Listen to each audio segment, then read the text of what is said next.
Hello guys, তো তোমরা সবাই কেমন আছো? আশা করছি তোমরা সবাই খুব ভালো আছো আর আমিও খুব ভালো আছি। তো আজকে চলে এসেছি একটি নতুন ব্লগের সাথে। তো এটা হচ্ছে রাস মেলার ব্লগ। রাসের সময় আমরা ঠাকুর দেখতে বেরিয়েছিলাম, মেলাতে গেছিলাম, বাউল হয়েছে সেগুলোও দেখেছি, সেটাই তোমাদের সাথে শেয়ার করব। তো দেখো আমরা কিন্তু বেরিয়ে পড়েছি আর প্রথমেই একটা কালী ঠাকুরের দর্শন তোমাদের সামনে করিয়ে দিলাম। তো পরপর এক এক করে সব ঠাকুর দেখাবো। এটা হলো ভারত মাতা ঠাকুর। তো এরপরে এখান থেকে আমরা চলে গেছিলাম, এটা হচ্ছে হনুমান ঠাকুর। তো এরপরে আছে একটা গণেশ ঠাকুর। তো এদিকে একটা প্যান্ডেল হয়েছে, এগুলো সব নবদ্বীপের রাসের ভিডিও কিন্তু আমি তোমাদের দেখাচ্ছি, যেহেতু আমাদের বাড়ি নবদ্বীপে। তো কেমন লাগছে তোমরা অবশ্যই কিন্তু আমাকে জানিও কমেন্ট করে। আর প্যান্ডেলগুলো জাস্ট কতটা সুন্দর হয়েছে তোমাদের সাথে সেটাই শেয়ার করছি। তো আমাদের রাসে কিন্তু এক এক জায়গায় এক এক রকমের ঠাকুর হয়, বলতে গেলে একদম মেলার মতো ব্যাপার। এক একটা মানে এক একটা মণ্ডপে এক এক রকম ঠাকুর তোমরা দেখতে পাবে। আর নবদ্বীপে যে কত পুজো হয় সেটা কিন্তু তোমরা গুণে শেষ করতে পারবে না। আমরা অনেক ঘুরেছি, অনেক ঠাকুরকে কিন্তু দেখিয়েছি, কিন্তু তাও কিন্তু অনেক কম হয়ে গেছে, কারণ এত ঠাকুর দেখে কেউই কোনোদিনও শেষ করতে পারবে না, এরকম টাইপসের একটা ব্যাপার। আর চারিদিকটা আলোয় আলোকিত হয়ে সেজে উঠেছে, দেখতে খুবই সুন্দর লাগছে। তো চলো এক এক করে তোমাদের সাথে সব শেয়ার করি, তোমরাও দেখতে থাকো। আর কেমন লাগছে অবশ্যই কিন্তু তোমরা কমেন্টে জানিও। এটা কিন্তু আমাদের নবদ্বীপের রানীমা, মানে গৌরাঙ্গিনী মাতা, সব থেকে ফেমাস একটা ঠাকুর। তো এই ঠাকুরটা তোমাদের কেমন লাগলো অবশ্যই কিন্তু জানিও। এই ঠাকুরটা কিন্তু 101 জনের কাঁধে করে শোভাযাত্রায় বেরোয়। তো এরপরে ওখান থেকে বেরিয়ে চলে এসেছি পোড়ামাতালের দিকে। এখানে একটা বড় একটা মহিষাসুর মর্দিনী হয়, সেটাই তোমাদের সাথে শেয়ার করলাম। তো এরপরে এখান থেকে বেরিয়ে চলে এসেছি একটা ভদ্রকালী ঠাকুর দেখাতে, এটা হচ্ছে হরিসভা পাড়ার দিকে হয়। তো চলো তোমাদের কেমন লাগছে ভিডিওটি সবাই কিন্তু জানিও, কেউ স্কিপ করো না, পুরো ভিডিওটি দেখতে থাকো। এক এক করে যতটা পারবো তোমাদের সাথে শেয়ার করব। তো এই যে এখানে একটা ঠাকুর রয়েছে, এই ঠাকুরটার নামটা ঠিক আমি বলতে মনে হয় হরগৌরী হবে। তো যাই হোক, কেমন লাগলো জানিও। এরপরে চলে এসেছি আরেক জায়গায়, এটা হচ্ছে অন্নপূর্ণা ঠাকুর।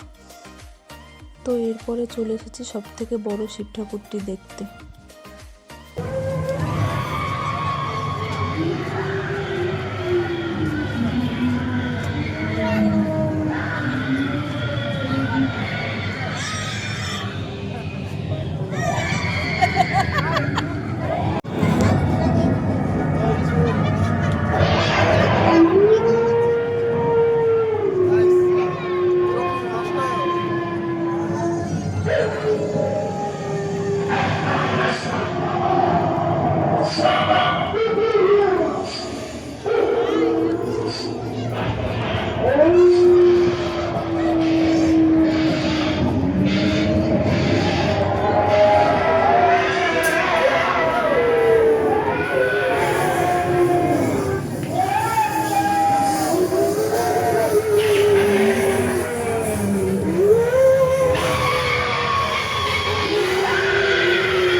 তো এর আগের ভিডিওটা তোমাদের সাউন্ডের সাথেই দেখালাম, কেমন লাগলো অবশ্যই জানিও।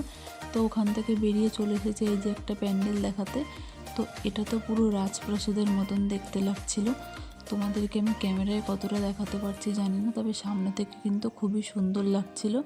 তো এটা কেমন লাগছে তোমরা সবাই জানিও। সামনে একটা হাতিও আছে, আর চারিদিকটায় গোল্ডেন টাইপের আর লালের মধ্যে আর কি লাইটিং করা, এই যে একটা উট সব আর কি ডেকোরেশন করা, খুবই সুন্দর লাগছিল, ভালো ভিড়ও ছিল। তো আস্তে আস্তে ভেতরের দিকে যাচ্ছি। তো এরপর ভেতরের ঠাকুরটাও তোমাদেরকে দেখাবো। তো চলো বন্ধুরা, তোমরা কিন্তু স্কিপ না করে দেখতে থাকো। আর কতটা নিখুঁতভাবে সুন্দরভাবে কাজটা করা হয়েছে সেটা তোমরা একবার দেখো, কতটা সুন্দর লাগছে।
তো ওখান থেকে ঘুরে কিন্তু আমরা চলে এসেছি মেলাতে, বাউল মেলাতে, যেখানে বাউল গান হচ্ছিল, সেটাও তোমাদের সাথে শেয়ার করব। আর এটা একটা মাঠে আর কি মেলা টাইপের বসেছে।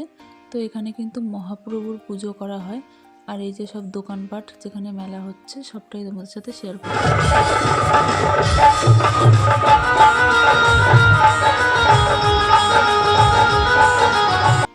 তো আমরা সবাই কিন্তু এখানে মাঠে দাঁড়িয়ে আর কি মানে বাউল গান কীর্তন এগুলো শুনছিলাম।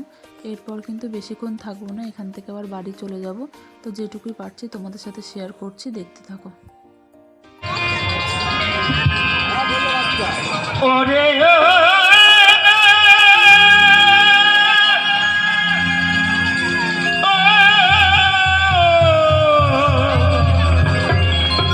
তো বন্ধুরা, আমাদের ঠাকুর দেখা মেলা দেখা কমপ্লিট, এবার যাচ্ছি বাড়ি। তো তোমাদের ভিডিওটি কেমন লাগলো অবশ্যই জানিও, কমেন্ট করে, লাইক করে আর শেয়ার করে দিও। ভালো লাগলে সাবস্ক্রাইব করো।